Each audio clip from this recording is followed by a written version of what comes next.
Ready, set, go. I guess I get stuff down here. Hello and welcome to the first installment of Chapman Productions. Today we are making fresh pasta. In front of me we have 3 cups of flour, all-purpose is fine, salt, and 11 eggs. We start off by sifting the flour so we can breathe and aerate it. Well, I'm not sure, it just makes it a better dough. A little bit about myself, I've been cooking ever since I can remember. Only thing I've ever done. And that's what I enjoy to do. They always say, if you do what you love, you never work a day in your life. Well, I've never worked. And my assistant has portioned all this out for us, so it's exact measurements. The flour's pretty. Ready the eggs. So these are farm fresh organic eggs, of course. So we want 3 whole eggs. 1, 2, 3, and then rest yolks. 1 yolk. 2 yolks. If you've ever made fresh pasta before, then you know it's much better than dry pasta. You know if you're not using semolina. Some people use semolina. I do not. Why? Try and do recipe. It's fantastic. You'll love it at home. Your wife, your kids will love it. You'll be a hero of the neighborhood. They'll probably sing songs about you. The guy or gal who made fresh pasta to save the world. Dun dun dun. In these trying times, that's something you need to know. Fresh pasta. What if all the dry pasta is poisoned somehow? The aliens came down, right? They came down and they destroyed us all. Oh, well, there goes that. Perfect! Pinch salt. You mix it up in the middle. Everyone says make a well. I'm not quite sure what that means. I guess you have to go out and build a well. So I just move it around. And a very important part is to use your hands. Make sure you clean. Make sure you wash your hands before every use of anything. But if you don't use your hands, you can't feel the dough. You can't feel what it's telling you. You can't let it know what else it needs. Gloves just don't really give that to you. And you want it to be not sticky, but you don't want it to be dry. Just mold it into a ball. See, I like getting in there and getting filthy. The dirtier the better.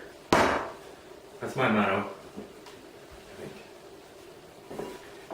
Once it starts resembling a ball, I'm going to knead it in its form. And once it stays in one spot, we can get the bowl out of the way. I'm going to wash my hands in between because I'm a mess, as you may or not be able to tell. Now, what about Chapman Productions? We're a small group. We're going to conquer the world of food. One show at a time. Anything you can think of, we're going to do it. So submit your request to the number below. We'll do our best to make it as easy and simple for you to make fantastic food in your own home. Alright, now that our hands are clean again, and work it.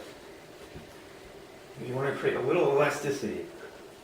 You don't want it to fall apart like a $2 suitcase. We'll start resembling pasta dough real soon.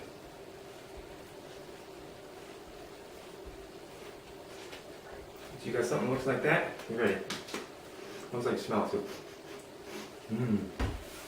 That's how you know it's good. You might have noticed I have water on the stove ready for the pasta. My thing is, if I'm not fast enough to get this done by the time that water boils, I'm not doing it right. We got a little extra flour just in case we need it. Don't want anything sticking. And our pasta roller, which we got $5 at a yard sale. Some of them make automatic ones. That takes all the fun out of it. I cut it into 4 sections. Flatten them down, because you gotta go through this little bitty hole.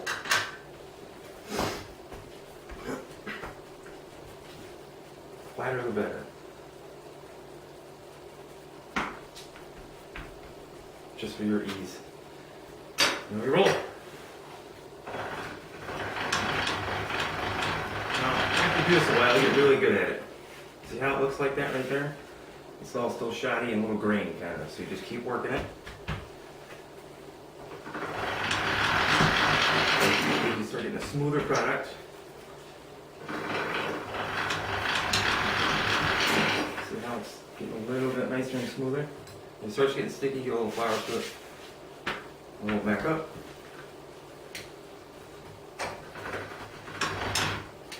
Get a wall.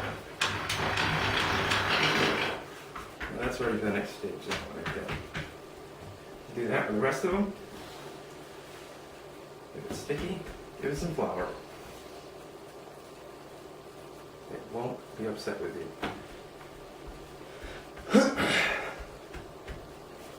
Now, if you ever want to try any different kinds of pastas, once you get this basic one down, which is basic, it's just flour, eggs, and salt, you can start adding herbs to it. Start adding different spices. And once you get really good at it, you can start making different shapes. And if you're lucky, you'll tune in for our ravioli bonanza. That is fun. So for Valentine's Day coming up, you get some heart molds. Your sweetheart won't know what to do with you. Way through a woman's heart is through her stomach, right? Or is that for men? I don't know. I'm not trying to get a guy, so.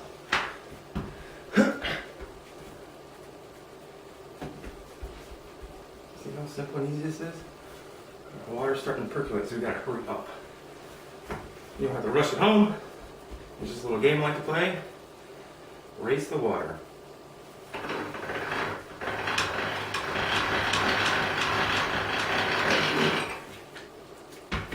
I've been making pasta for 8 years now. When I first made it, it was terrifying. Because there's so many things that could go wrong. You know, if you're like one of those people that like to follow the directions to a T, it might be hard. Because like I said, you can feel the dough, you can feel the things you're making it. You gotta let it tell you what it needs and what it doesn't need. We were lucky this time, it came out pretty nice. The dough.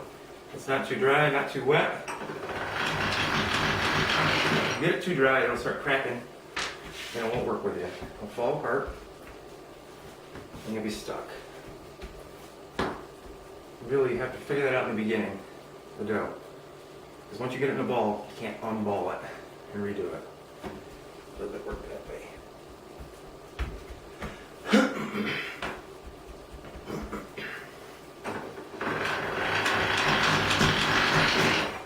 But like I was saying, they make automatic ones that go on your food, your KitchenAid. But you don't get this workout, you don't get to be out of breath when you're making it with that.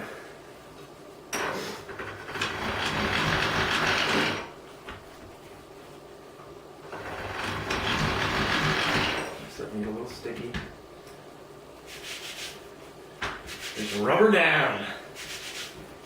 See how they all look pretty smooth? Now this step, you gotta make sure they're all floured nicely, because they'll stick to that machine and you have to pull the dough out of it. Alright, so we got our next, we're at our one. We start at 7. Might be different on your machine. What this does is it slowly flattens it out and makes it thinner and thinner. The trick I like to do is you stop it right there. There's still a little bit left. You attach it to it. One big loop. And you just keep doing this. Especially if you have kids, but hey kids, come on over here and ring this for me, right? So we're doing that or we're doing this. You always want to watch in the pasta maker. You don't want it to catch anywhere. If it catches, it's going to tear the thing apart. And we slowly work our way down. tell it's getting thinner and longer. Now, depending on what you want to eat, what you're making, fettuccine, angel hair, and wing, depending on the thickness you want. Usually I go one right before the end. I like thinner pasta, that's just my preference. You notice there's a hole coming in, right? That you have to watch, you have to be careful. You soak it up so you don't stretch it anymore and it's got to rip. See? We're at the point where we're done. We're as thin as we want to be, so we can just let it rip. Here's our first sheet. Like I said, make sure you flour it. And usually I cut it to the length, normal pasta length, you'd be eating. Like that. Stack it back on it, like that. That's fine. So let that hang out, we'll do the rest. You usually need a pretty big space when you're making it. And make sure you turn it back. Sometimes you won't realize it. It'll still be on a small one, and it doesn't really work. It'll force a big one to the small hole.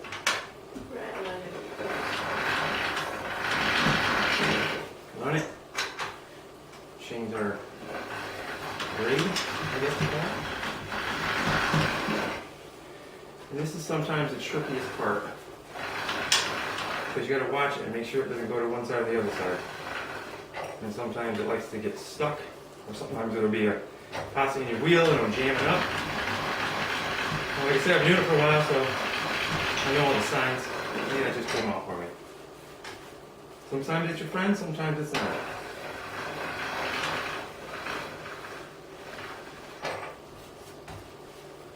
Attach you back on there.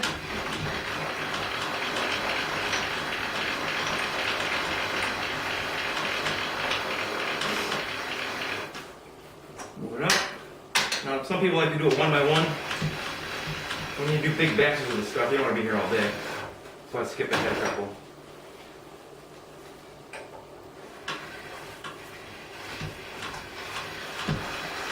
And how you can tell that you're ready for the different ones, because you can see a little crease right there.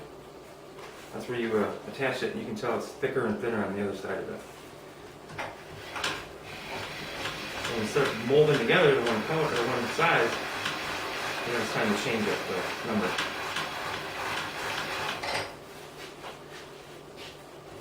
This one's being a little difficult. Now we're on a roll.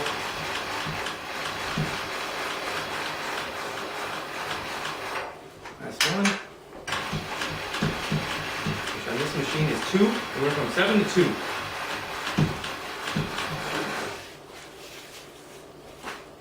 Cut our lengths.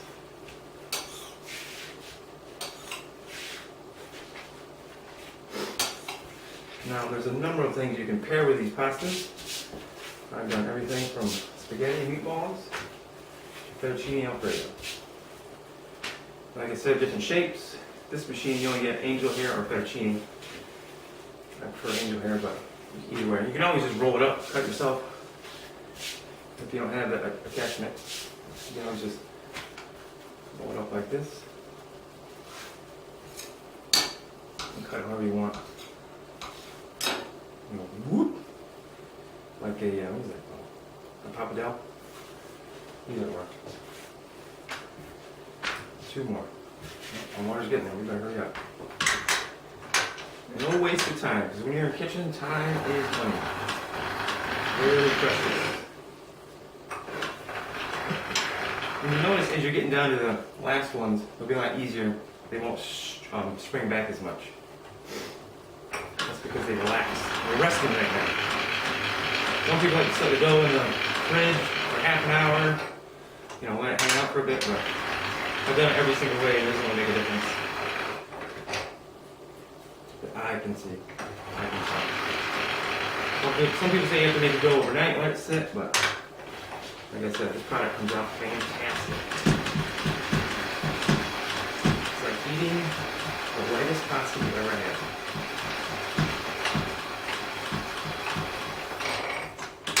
And some people like to dry it. I like to cook mine right away. The store's a lot better. You can portion it if you're portioning stuff. And I found that if you store it and you freeze it, it turns green because they're oxidizing. I don't want that. That's the same Patty's Day.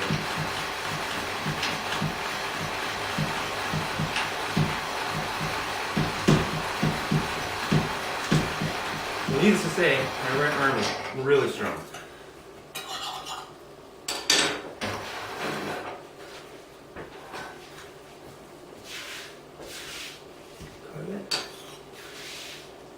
I'm not sure what we're going to do with this one though. What should we have for dinner tonight?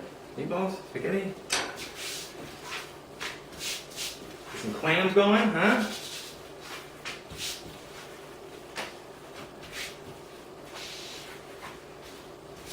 Alright, last but not least, this guy.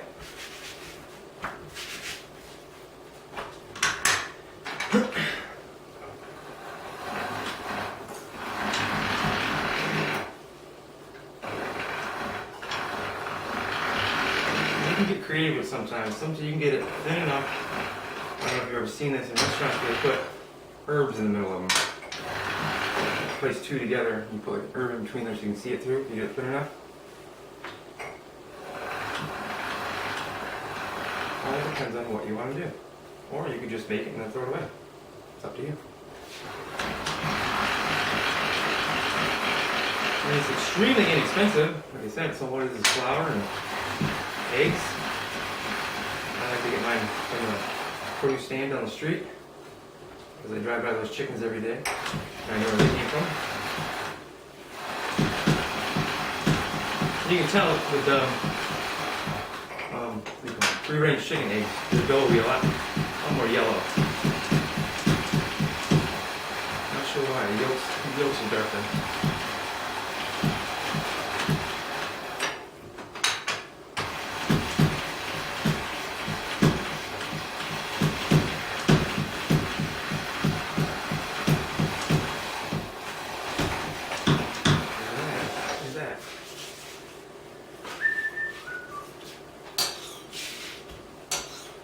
Put our sheets, flour our sheets. Why do we flour our sheets? Because they don't stick.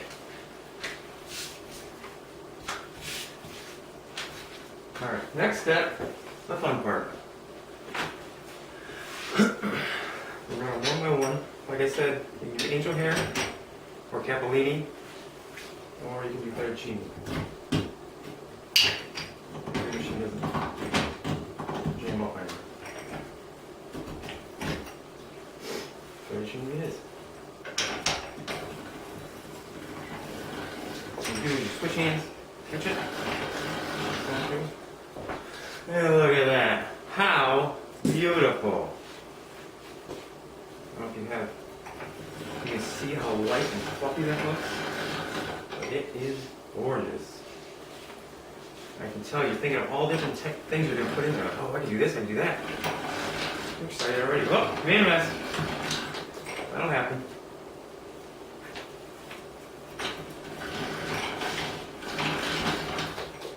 The water's almost boiling. We're on it. We're doing good. Obviously, if this is the first time you're doing it, you're not going to be as quick or fast. But that's fine. In time, you'll get quicker, you'll get faster, and you'll get better. You'll be a pro in no time. Like I said, the hit of the neighborhood. Everyone wanted a secret recipe. Oh my god, how do you do it? I've seen pasta recipes with weird ingredients. And people like to overcomplicate it. Food should be simple. You should let the ingredients talk for themselves. Like I said, when you eat these, eat this pasta, you get eggs from chickens.